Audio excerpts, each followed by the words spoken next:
नमस्कार। आज हम बात करने वाले हैं दुनिया की दो बहुत बड़ी ताकतों के बारे में, अमेरिका और ईरान। इनके बीच का जो तनाव है ना, वो अपने चरम पर है। और ये कोई आम राजनीतिक टकराव नहीं है, ये एक शतरंज का खेल बन चुका है।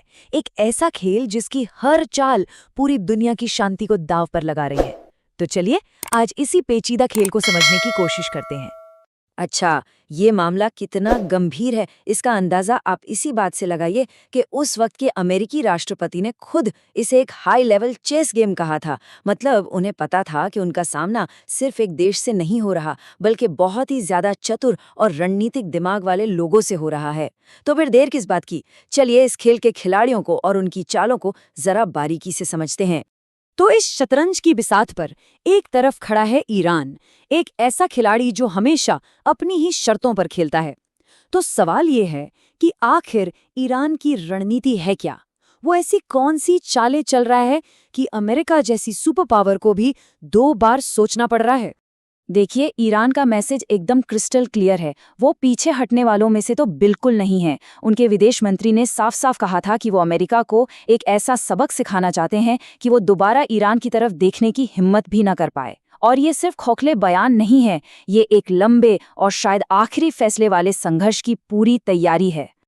ये लड़ाई सिर्फ मैदान में हथियारों से नहीं, बल्कि जुबानी तौर पर भी लड़ी जा रही है। बड़ा मजेदार किस्सा है ये। अमेरिका ने अपने ऑपरेशन का नाम रखा एपिक फ्यूरी, मतलब भयंकर गुस्सा। तो ईरान ने इसका मजाक उड़ाते हुए इसे नाम दे दिया एपिक फियर, यानी भयंकर डर। इससे साफ पता चलता है कि ईरान एक साइकोलॉजिकल गेम भी खेल रहा है, अमेरिका पर दिमागी बढ़त बनाने की पूरी कोशिश कर रहा है। तो ईरान को आखिर इतना भरोसा है किस पर? अपनी रणनीतिक ताकत पर, और उनका सबसे बड़ा हथियार वो है स्ट्रेट ऑफ हॉर्मोज पर उनका कंट्रोल। अब ये कोई मामूली जगह नहीं है, ये दुनिया के तेल व्यापार का सबसे जरूरी समुद्री रास्ता है। सोचिए, अगर ईरान ने इसे रोक दिया तो पूरी दुनिया की अर्थव्यवस्था हिल जाएगी। और तो और, ईरान का ये भी कहना है कि उनके लीडरशिप पर हमला करने से भी कोई फायदा नहीं होगा, क्योंकि उनकी कमान संभालने के लिए अगला बंदा हमेशा तैयार रहता है। तो ये तो हो गई ईरान की चालें, लेकिन इस खेल का जो दूसरा खिलाड़ी है अमेरिका, वो कहाँ चूक गया? चलिए अब बिसात के दूसरे पाले में झांकते हैं और समझने की कोशिश करते हैं कि अमेरिका से ऐसी क्या गलतियां हुई जो उसे इस मुश्किल हालत में ले आईं। अमेरिका के लिए शायद सबसे बड़ा शौक था उसके अपने ही दोस्तों का साथ छोड़ जाना।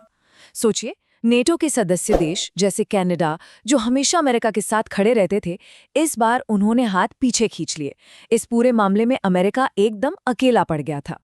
तो अब सवाल उठता है कि भाई नेटो ने मदद की क्यों नहीं? इसका जवाब छिपा है नेटो के ही एक नियम में, आर्टिकल 5। ये नियम कहता है कि अगर किसी सदस्य देश पर हमला होता है तो सब मिलकर उसकी रक्षा करेंगे। ये एक डिफेंस पैक्ट है।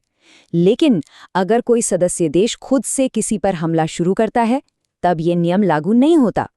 और शायद यही वो बारीक बात थी जिसे समझने में अमेरिका से चूक हो गई।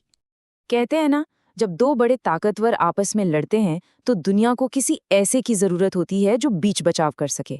इस गर्म माहौल में अचानक एक ऐसे देश का नाम सामने आया जिसकी शायद किसी ने उम्मीद भी नहीं की थी। एक ऐसा देश जो शायद इस बढ़ते हुए टकराव पर रोक लगा सकता है।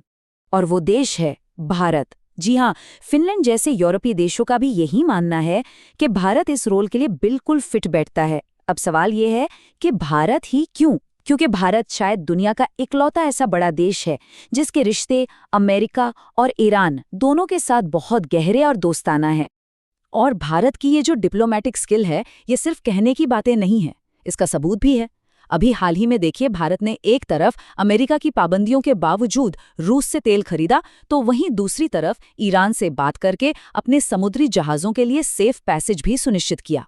ये जो बैलेंस बनाने की कला है ना, यही भारत को एक परफेक्ट मीडिएटर बनाती है। तो चलिए वापस उसी सवाल पर लौटते हैं जहां से हमने शुरू किया था। इस जियोपॉलिटिकल शतरंज के खेल में अगली चाल क्या होने वाली है? क्या ये डेडलॉक ऐसे ही चलता रहेगा, या फिर कोई ऐसी चाल चलेगी जो पूरे खेल का पासा ही पलट देगी? और सबसे मजेदार बात जानते हैं क्या है? दोनों ही साइड अपनी अपनी जीत का दावा कर रही हैं, अमेरिका भी और ईरान भी।